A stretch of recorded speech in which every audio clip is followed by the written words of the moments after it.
Hello audience, Bangla টিভির cinema পাড়ার movie রিভিউর নতুন আরেকটি এপিসোডে আপনাদেরকে স্বাগতম।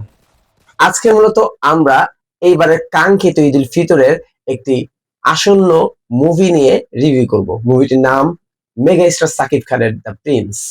সো আমরা এত দেরি না করে সরাসরি মুভিটার রিভিউ আপনাদের সাথে দেখি এবং তার রিঅ্যাক্ট করি।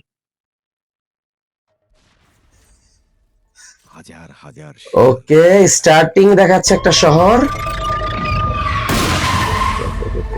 ঢাকার এই আন্ডারওয়ার্ল্ডে ঢাকার আন্ডারওয়ার্ল্ড। আর আমাদের যে সিনেমাগ্রাফিটা দেখাচ্ছে ঢাকার যে সিনারি শহর, সেই শহরটা দেখাচ্ছে হলো 70 থেকে 80 সালের শহর। হ্যাঁ, আর এটা যেই কালার গ্রেডটাও সুন্দর লাগছে। শিরিন সুলতানা। ওকে, আচ্ছা আচ্ছা আচ্ছা আচ্ছা আচ্ছা। মুভিটা মূলত মাফিয়ার, অনেকগুলি হাজার হাজার গ্রান্ড মাফিয়া রয়েছে, গডফাদার রয়েছে, তাদের নিয়ে বিভিন্ন ফাইটিং হবে। হ্যাঁ, এখানে মাঝখানে আমরা দেখতে পেলাম ছোট একটা গ্লিপস নায়িকার, তাসনিয়া ফারিনের। হ্যাঁ, তাসনিয়া ফারিন হয়তো কোনো একটা বিশেষ রোল প্লে করছে, এটা সিনেমা দেখলে বোঝা যাবে। এটা আর কোনো আউটলুক দেখা নেই তাসনিয়া ফারিনের। আর তাসনিয়া ফারিন লাস্ট ইনসাফ মুভিতে যে অভিনয় করেছে, সেই অভিনয় যেন এখানে না দেখায়, এখানে যেন তার অভিনয়ের নৈপুণ্যতা দেখায়, এটাই আমাদের রিকোয়েস্ট থাকবে। ওয়াও ওয়াও, কলকাতার ভিলেন বাংলাদেশের মুভিতে। আর ওর মুভি যে কয়জন দেখেছে তারা জানে ওর অ্যাক্টিং স্কিলটা কতটুকু।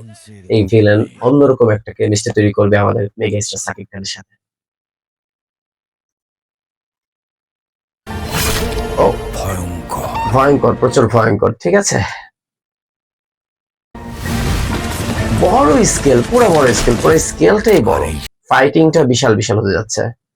আর এইটাই মনে হয় আমাদের নায়ক মেগা স্টার সাকিব খান। হ্যাঁ, চলে আচ্ছা, ব্যাকগ্রাউন্ডটা, ইংলিশ গানটা, এটা কিন্তু শুনতে সুন্দর লাগছে। আর প্রিন্সের হুকুমে কিন্তু চলে, এটা এখানে বলা আছে। কিন্তু এখানে যে ভিএফএক্সটা হয়েছে সেটা একটু কম। তো এই ভিএফএক্স নিয়ে অনেক আলোচনা হচ্ছে এখন বর্তমানে, কিন্তু অলরেডি প্রোডাকশন হাউস থেকে বলা হয়েছে এই ভিএফএক্স নিয়ে কাজ তারা অলরেডি শুরু করে দিয়েছে। কালকে রাত্রে আমি জানতে যেটা পেরেছি সেটা হলো রেড চিলির একটা টিমের কাছে দেওয়া হয়েছে এই ভিএফএক্সটা। সো এখন ট্রেলারে যে ভিএফএক্সটা দেখতে পাচ্ছি সেটা আমরা সিনেমা হলে নাও দেখতে পারি, সিনেমা হলে আরো সুন্দরভাবে দেখতে পারবো। আপনাদের কি মনে হয় কমেন্টস করবেন, আর আপনারা প্রথম কোন সিনেমাটি দেখবেন সেটা অবশ্যই কমেন্টস করে জানাবেন। তাছাড়া মেগাস্টার সাকিব খানের সিনেমা মানেই কিন্তু ব্লকবাস্টার সুপারহিট। আর এখানে প্রিন্সের মতো বড় স্কেলের একটা সিনেমা, এখানে কিন্তু দেখতে পাচ্ছি তুফানের মতো একটা ভাইব আসতেছে।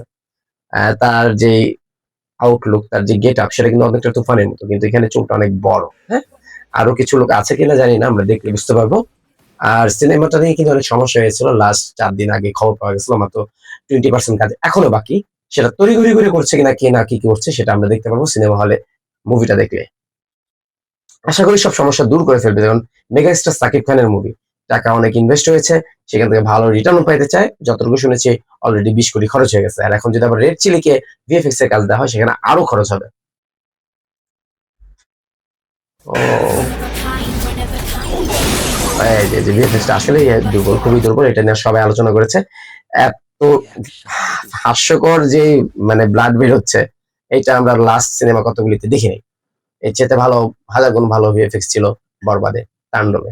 তো এটা কি করেছে জানি না, তবে শাহরুখ খানের রেড চিলি এন্টারটেইনমেন্টের কাছে, একটা টিমের কাছে দেওয়া হয়েছে এটার ভিএফএক্স এর জন্য। তো কেমন হতে পারে বুঝেন।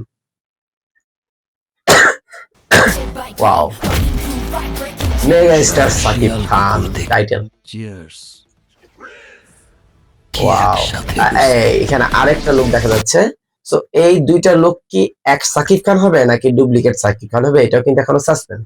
আমার মনে হয় এইটা শুরুতে যখন সে মাফিয়াদের গডফাদারের লেভেলে চলে যাচ্ছিল, স্ট্রাগল পিরিয়ড ছিল, তখনকার ছিল এই লোক। আর যখন সে গডফাদার হয়ে যাবে তখন থাকবে তার বড় ছেলের লোক।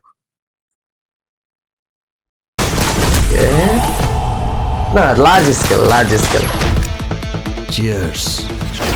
আচ্ছা, আপনাদের কি মনে হয় এবার এদের কোন মুভি সবচেয়ে বেশি কামাবে? রাক্ষস, দম, প্রেসার কুকার, বনলতা এক্সপ্রেস নাকি প্রিন্স? কমেন্টস করে জানাবেন। ওয়াও, এই যে আমরা ফার্স্ট ফার্স্ট যে পোস্টার মোশন পোস্টার দেখেছিলাম, সে মোশন পোস্টারে যে পিয়ানো শটগান দেখেছিলাম, সেই পিয়ানো শটগান গুলো এখানে আছে। ওর সাথে যে ধান্দা করবে ওকে, আচ্ছা আচ্ছা।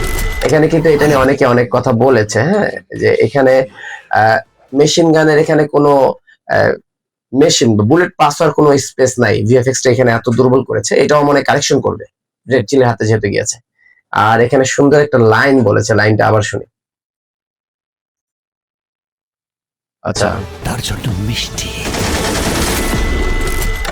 আর আমার শত্রুর সাথে যে ধান্দা করবে ওকে ওকে, বুলেটের বৃষ্টি, আচ্ছা আচ্ছা আচ্ছা। আচ্ছা, এখানে বলা হয়েছে আমার সাথে যে ধান্দা করবে তার জন্য মিষ্টি, আর আমার শত্রুর সাথে যে ধান্দা করবে তার জন্য বুলেটের বৃষ্টি। মানে এরকম ডায়লগ গুলি কিন্তু আমরা পিকুলিয়ার বাংলা আগের সিনেমাতে দেখতে দেখা যেত, যে একটা হিরোর একটা নির্দিষ্ট ডায়লগ থাকে, তারপর একটা ভিলেনের একটা ডায়লগ থাকে, মানে ওই ডায়লগ দিয়ে ভিলেনকে পরিচয় করা যায়, এরকম একটা ডায়লগ এখানে পাস করা হয়েছে। আচ্ছা, নায়িকা মেবি দুইটা। জাস্ট শুধু ভিএফএক্স এর জন্য হালকা একটু কেমন লাগছে, বাকি সব ঠিক আছে। এখন দেখা যাক আমাদের প্রোডাকশন টিম কি কাজ করে। আর যেহেতু ডিরেকশনটা ছিল হায়াত মাহমুদের, তো হায়াত মাহমুদের ডিরেকশন গুলি আরেকটু সূক্ষ্ম হওয়া উচিত ছিল, এবং এই ট্রেলারটা অতটা সুন্দর হয়নি যতটা আমরা এইমাত্র রিভিউ করেছিলাম। আগে রিভিউ করেছিলাম রাক্ষস মুভির। তো রাক্ষস মুভি রিভিউ যদি না দেখেন, আই বাটনে থাকবে, দেখে নিতে পারেন। আর আপনারা নেক্সট কোন মুভি রিভিউ দেখতে চান সেটা আমাদেরকে কমেন্টস করে জানাতে পারেন। খুব দ্রুত দেখা হবে। হ্যাপি ঈদ।